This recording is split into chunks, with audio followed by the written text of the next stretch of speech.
there, my teacher friends, and welcome to part 2 of setting compassionate boundaries.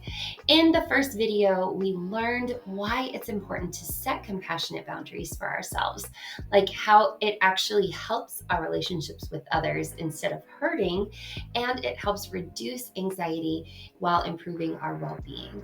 And today, we're going to learn some ways that we can actually set those boundaries, which is really the hard part.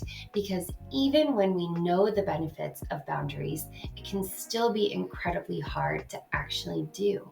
So let's start by talking about why that is.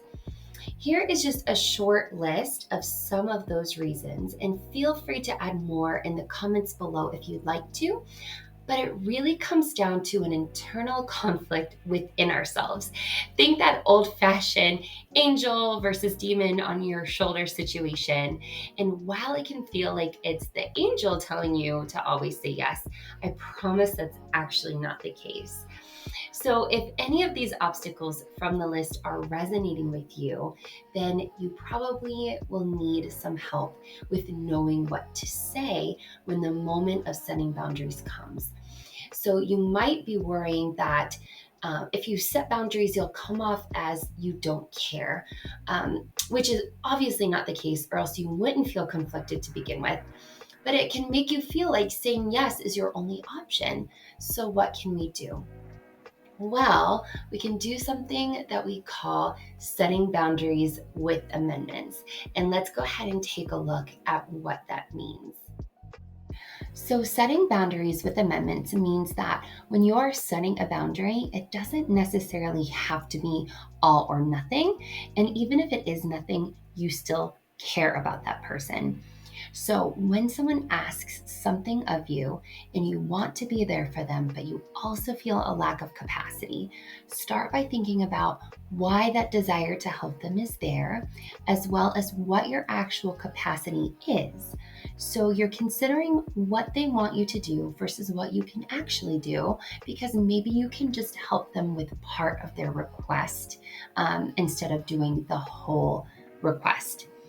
So, next, we want you to let that person know that you care about them and that you recognize the impact that fulfilling or not fulfilling their request has. So, once that's out there and you've reminded them that you really do care, then you can communicate with them what kind of support, if any, you are available for.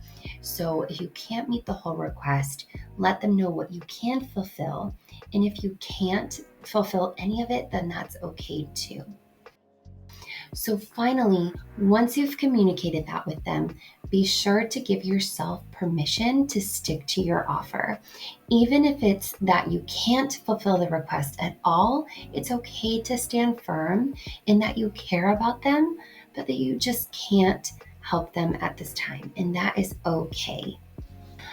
Now that we've gone through those steps of boundaries with amendments, let's take a look at some examples.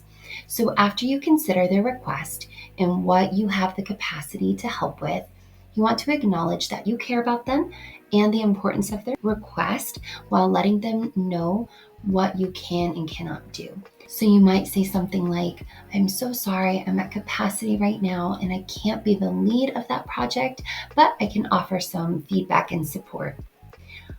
This semester, my schedule is full, but next semester, I'll have more availability. I understand that this is important to you, and I wish I could help, but I just can't right now. I can't attend the meeting, but I can help you prepare the agenda. Or I am practicing taking care of myself.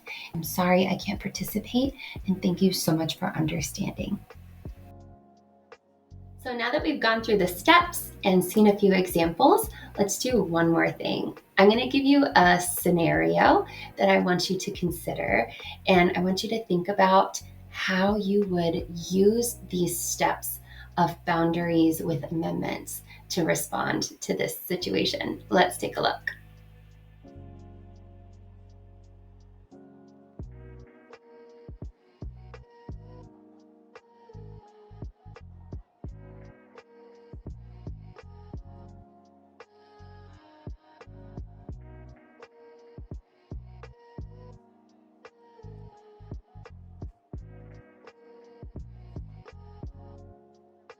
Okay, everyone, thank you so much for joining us today.